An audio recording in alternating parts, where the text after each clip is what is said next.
Before anything in your outer life changes, something in your inner world has to become clear. Not louder, not more dramatic, clearer. Because real transformation does not begin when circumstances improve, it begins when you stop living as a memorized version of yourself. And at the center of this entire teaching, there is one core idea, one guiding principle, one practical formula. The formula is a combination of brain coherence and heart coherence. When you combine these two techniques, you have a more effective ability to change your mind, your body, and ultimately, your life. That is the heartbeat of this message. That is the key theme. That is the doorway into everything that follows. Welcome to Until Awakening. Today, we're diving into the first part of the formula by Dr. Joe Dispenza, a powerful idea that has the potential to transform the way you think, feel, and experience your life. Take a slow breath. Be fully present, because every awakening begins with a moment of awareness. A moment just like this one. So let's begin at the beginning. There are moments in life that divide everything into before and after. Sometimes they arrive as heartbreak, sometimes as illness, sometimes as loss, and sometimes as one violent instant that tears through the normal rhythm of your life and leaves you face to face with a question you can no longer avoid. A young man was racing through a triathlon in the California desert. He was focused, strong, trained, certain that the road ahead belonged to him. Then, in a flash, a vehicle struck him from behind and threw him from his bike. When he hit the ground, multiple vertebrae in his spine were crushed. The damage was severe. Bone had collapsed inward. The spinal cord was under real threat. Surgeons gave him the conventional path: an aggressive procedure, metal support, a long recovery, no guarantees. And the message beneath all of it was unmistakable. Your life may never return to what it was. For most people, that would have been the end of the story. But for him, it became the start of a deeper investigation. Not just, how do I get through this? But what is really possible for the human mind and body? And that same question is now being placed gently in your hands. It is easy to speak about inner power when life is comfortable. It is easy to admire ideas like healing, change, and consciousness when they remain philosophical. But when your body is in pain, when fear is close, when your future feels unstable, philosophy is forced to become practice. With nowhere to go and nothing to do but face his reality, he made a decision. If there truly was an intelligence already operating within the body, the intelligence that keeps the heart beating, digests food, regulates repair, and coordinates countless functions behind the scenes, then maybe it was possible to connect with it consciously. Maybe the body was not just a machine. Maybe it was responsive. Maybe it was listening. So every day, he began closing his eyes and constructing a clear inner design of healing. He mentally rebuilt his spine, piece by piece, with concentration and precision. And when the image felt complete, he would release it to that deeper organizing force of life within him. But the beginning was not graceful. It was messy, frustrating, painfully human. Because every time he tried to focus on healing, his mind wandered toward catastrophe. He would picture recovery, then suddenly find himself imagining permanent disability, loss, helplessness, the collapse of his future. And each time that happened, he started over, again and again and again. He made a second decision too. He would try not to let thoughts slip past unnoticed if they were shaping an outcome he did not want to live. That sounds simple when spoken. In reality, it demands enormous awareness. Because the unattended mind always drifts back to what it already knows.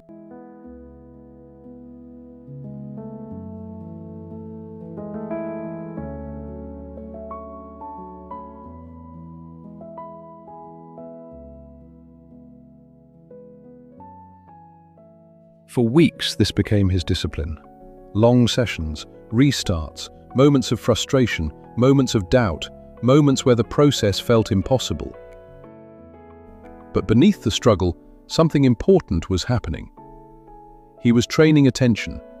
He was strengthening his ability to stay present.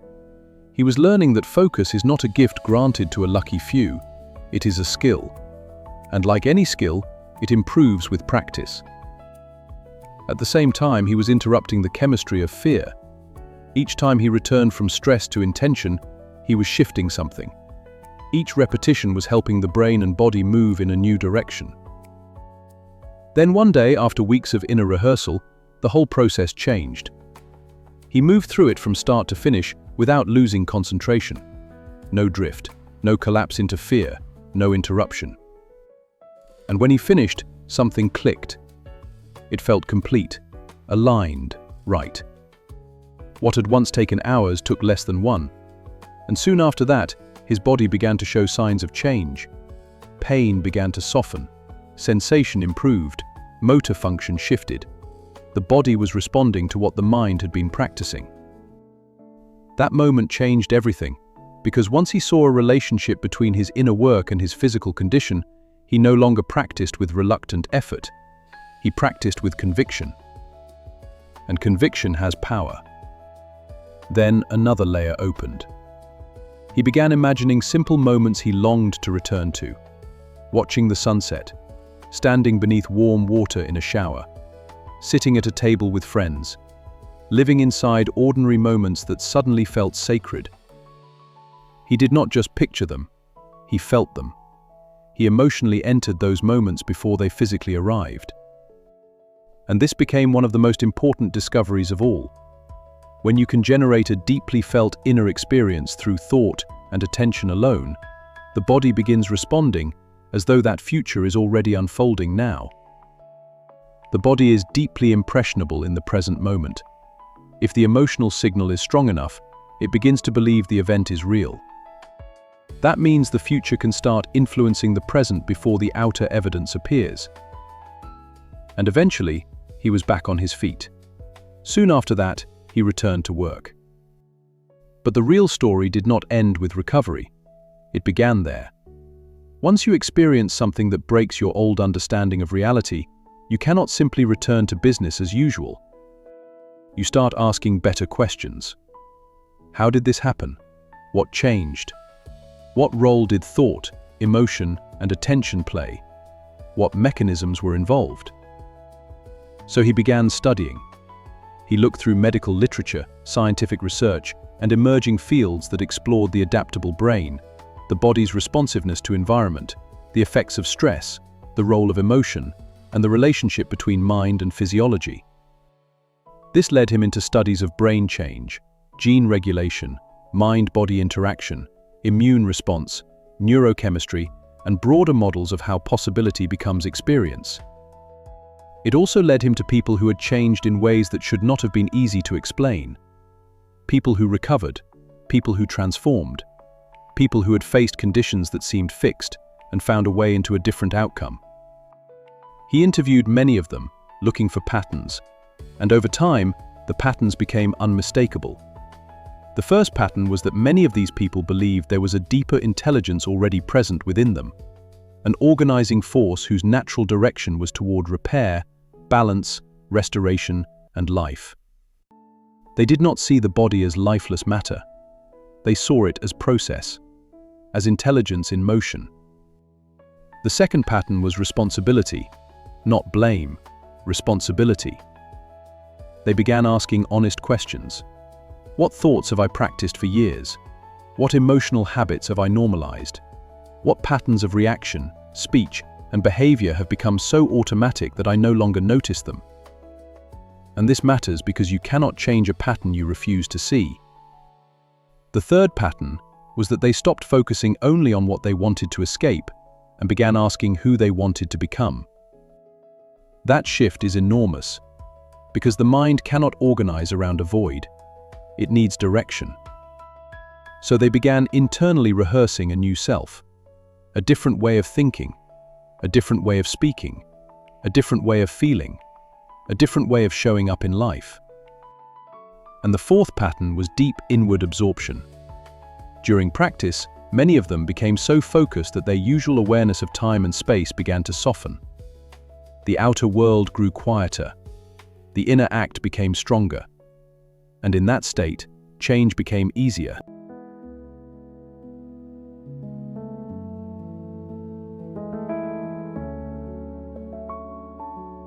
Now here is one of the most important truths in this entire teaching. Your personality creates your personal reality. Your personality creates your personal reality. The way you think, the emotions you repeat, the habits you practice, the reactions you live by, the attitudes you rehearse day after day, all of that becomes your identity. And that identity keeps producing the same life. So if a person keeps thinking the same thoughts, feeling the same emotions, making the same choices, and reacting in the same patterns, their life remains predictable. This is why so many people stay trapped. Not because change is impossible, but because the self they repeat keeps recreating the same reality. If you want a different future, you cannot remain completely loyal to the old version of you. Most people think change is hard because they are weak or inconsistent. That is not the deeper reason. Change feels difficult because the body becomes familiar with old emotions. Stress, fear, resentment, impatience, guilt, sadness, competition, worry. These are not just feelings, they are chemical states. And when the body has lived in them long enough, it begins to expect them. So when you decide to think differently, feel differently, or become someone new, the body often resists. That discomfort does not always mean something is wrong. Sometimes it means the old program is losing its grip. And that is why awareness matters so much, because the moment you can observe a pattern, you are no longer fully trapped inside it. The act of becoming more conscious begins to lift you beyond the automatic self. As the research deepened, another realization began to take shape. There is a relationship between unseen possibility and lived physical experience. And here I want to strongly underline the key phrase you asked to emphasize. The quantum field and three-dimensional reality. The quantum field and three-dimensional reality. In simple terms, this points to a relationship between the invisible realm of potential and the visible world of matter. Between what exists as possibility and what eventually becomes experience. Between what you can hold in consciousness and what you may one day hold in your hands. That does not mean fantasy creates reality by wishful thinking. It means that the inner world matters. Attention matters. Emotion matters. Identity matters. And when they move into greater order, they begin influencing what becomes possible in lived life. As these ideas were shared with larger audiences, people kept asking the same practical questions. How do you actually do this? Why is change so difficult?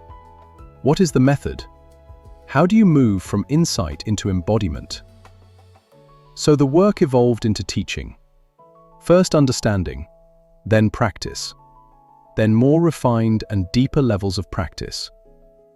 People were introduced to how the brain learns, how habits form, how repeated thoughts become neural patterns, how emotions condition the body, how stress affects physiology, and how focused inner rehearsal can prepare the nervous system for a different future. Because understanding matters. When you truly understand what you are doing and why, you give meaning to the process. And meaning strengthens commitment. Learning lays the groundwork. Practice turns that groundwork into experience. And repeated experience begins to teach the body what the mind first understood as theory. This is one of the great turning points in personal transformation. Knowledge informs the mind. Experience educates the body. You can understand freedom as an idea, but when you actually feel free, the body learns something new. You can understand gratitude conceptually, but when gratitude becomes a real emotional state, your whole physiology begins responding differently. And when a person repeats those experiences enough times, the new state becomes less foreign. It becomes more natural, more stable, more familiar.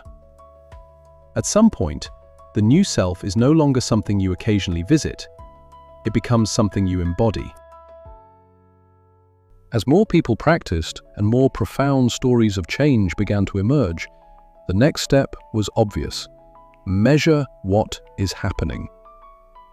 So researchers began observing brain activity, heart patterns, stress-related shifts, markers of regulation, and biological responses associated with internal change. What they found supported a larger principle. When a person lives in ongoing stress, their system becomes more disordered. When they enter elevated emotional states like gratitude, care, joy, and inspiration, the system becomes more organized, more coherent. This is where everything starts coming together, because the more orderly your brain becomes, and the more regulated your emotional state becomes, the more powerfully your whole system can work as one. And when people witness others who have truly changed, possibility spreads. One person's transformation becomes another person's permission. That is how a new culture of possibility is born. Now we come back to the central theme of this lecture, the line that must land with total clarity. The formula is a combination of brain coherence and heart coherence. When you combine these two techniques, you have a more effective ability to change your mind, your body, and ultimately, your life. This is the formula. This is the key. This is the central architecture of the teaching. When your thinking becomes more ordered and your emotional life becomes more regulated, your system becomes more unified. Your brain is no longer pulling in one direction while your body is pulled by old emotion in another. Your inner world becomes less divided, less noisy, less chaotic. And in that greater order, you become more capable of changing how you think, how you feel, how you heal, and how you live. This is why the formula matters so much, because it is not just a concept, it is a practical pathway.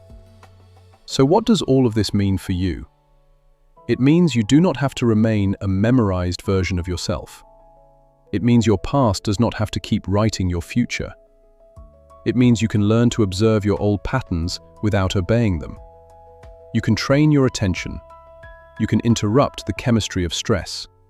You can rehearse a different self until the body begins recognizing it as familiar. You can stop waiting for life to change before giving yourself permission to become someone new. And you can begin creating from a deeper level, not only from what has already happened, but from what is possible. So as we close this introduction, remember the 3 lines that carry the deepest weight in this message. Your personality creates your personal reality. The quantum field and 3-dimensional reality are more connected than most people ever imagine. And above all, the defining principle of this entire lecture. The formula is a combination of brain coherence and heart coherence. When you combine these 2 techniques, you have a more effective ability to change your mind, your body, and ultimately, your life. That is the theme. That is the formula. That is the invitation. So take a breath, become present, and step into this journey with intention. Because change does not begin someday. It begins the moment you start practicing a different inner order. Let's begin. Thank you for watching until the very end. If this video brought you value or inspiration, don't forget to share it with someone you care about. Until next time.